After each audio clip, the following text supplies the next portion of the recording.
All right, everybody, this is lesson 19, Battle of the 16 Bitters. Okay, for your warm-up, you're ripe for discussion, write down some facts we remember about Sonic the Hedgehog, and then we'll get going. All right. Although Genesis was growing in popularity in the United States, customers over in Japan were remaining loyal to Nintendo. When Nintendo announced that its 16-bit Super Famicom would go on sale in Japan in November of 1990, there were 1.5 million people who pre-ordered the console in anticipation. The release was an international media event where tens of thousands of people lined up in front of department and electronics stores the night before, very similar to what you would see on Black Friday. Many parents called in sick to work so that they could join the lines of waiting shoppers, and all of Tokyo was slowed down by the crowds. Pushing and shoving was so chaotic that the Japanese government actually requested that Nintendo would restrict any hardware releases in the future to the weekends. Okay, it was just way too much commotion to be going on in these major cities in Japan during a work day. In terms of technology, the Super Famicom, or the Super NES, was an improvement over the Genesis. Okay, if you could see some comparisons there.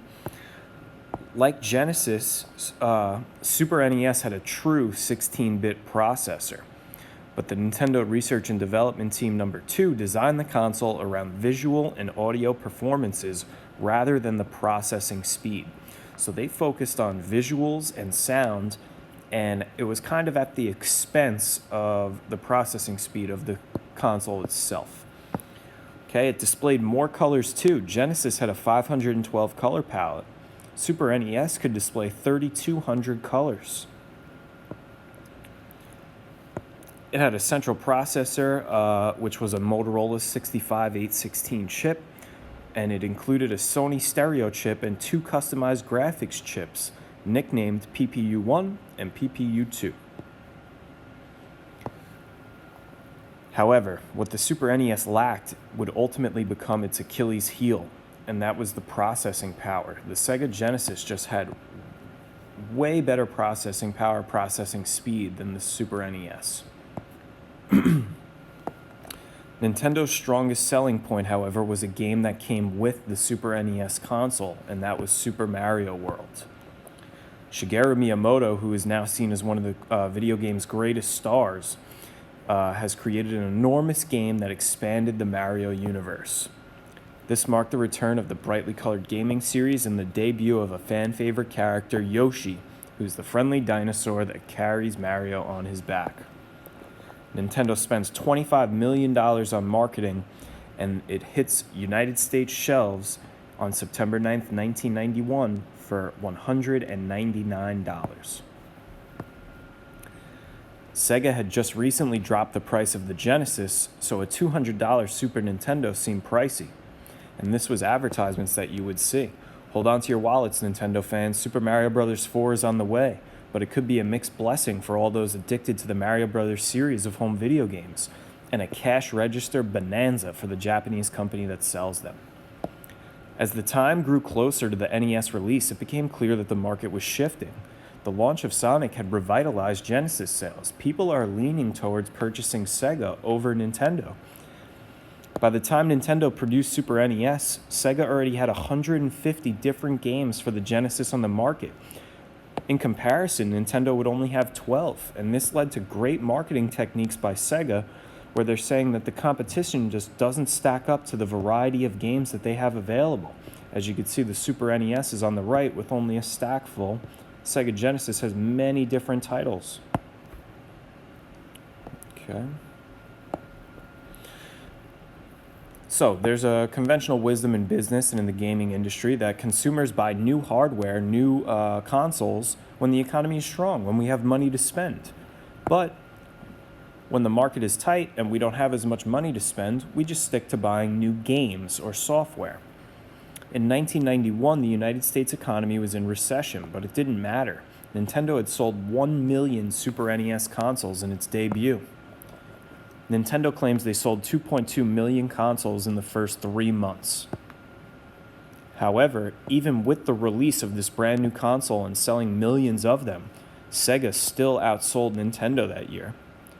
And this is the first time that Nintendo didn't own the market share of the market itself. Sega owned 55% of the market in comparison to 45% by Nintendo.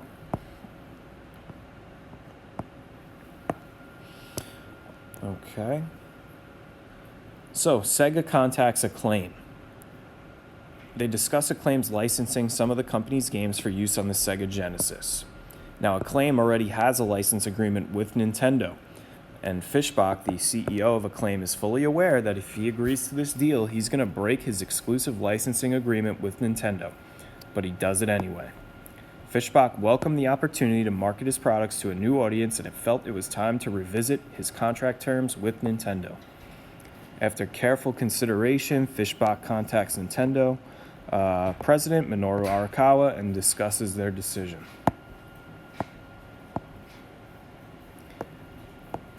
So Fischbach is told that Nintendo executives are going to be in Germany, so he makes dinner arrangements with Arakawa that night in Frankfurt, Germany. Fischbach, his business partner, went to the hotel where they meet Minoru Arakawa and his wife, and Howard Lincoln, Vice President of Nintendo of America. The five of them could not fit into one cab, so Fischbach and his business partner get into one cab, while the Arakawas and Lincoln get in the second car. The taxi with Fischbach didn't see an oncoming car and ends up being broadsided and knocked into a ditch in the side of the road. Lincoln and Arakawa's wife watch the accident and believe that both men are dead. However, the two men end up exiting the totaled car and walk away with minor scratches, or so they believed. They go on to have an enjoyable meal, and they leave believing that they had told Nintendo their intentions of making games for their rival company, Sega. But they didn't. We grabbed Jimmy and Greg, put them in our cab, and took them to this restaurant. Jimmy still had glass in his head from the accident, and these guys were in a state of absolute shock. The only thing they wanted to do was to have a couple of drinks. They completely forgot what they had come to tell us and that they were going to do third-party publishing on Sega. Both Arakawa and I knew what they were going to tell us, but we didn't say anything. The entire night we sat there with smiles on our faces waiting for them to tell us. They called the next day and said, "Oh, we remember why we had come to meet you now." Nintendo ends up selling 3.4 million Super NESs in 1991.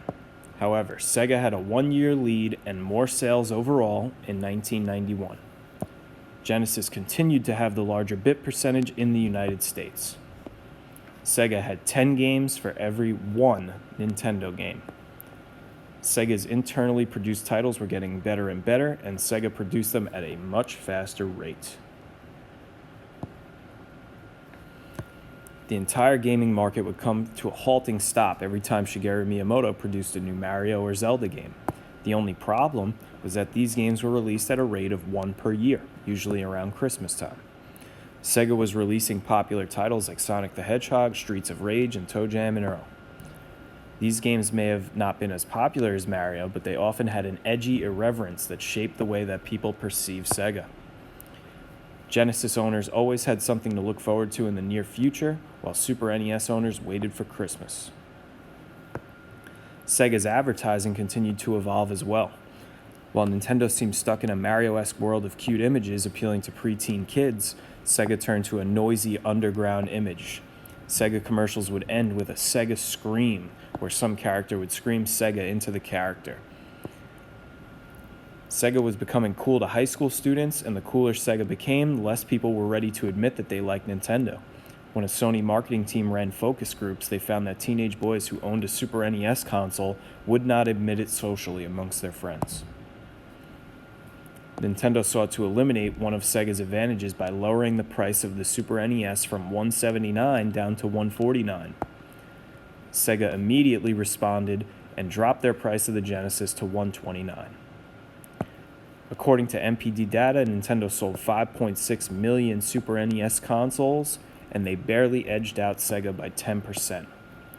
Sega still had a larger install base and sold more software, but the momentum seemed to be moving in Nintendo's direction. A 1993 study would go on to show that more American kids recognized Mario and Sonic than they did Mickey Mouse. His 16-bit console rivalry was sweeping the nation by storm. All right, you can watch some of these videos here. I believe they're the Sega Scream and some other commercials.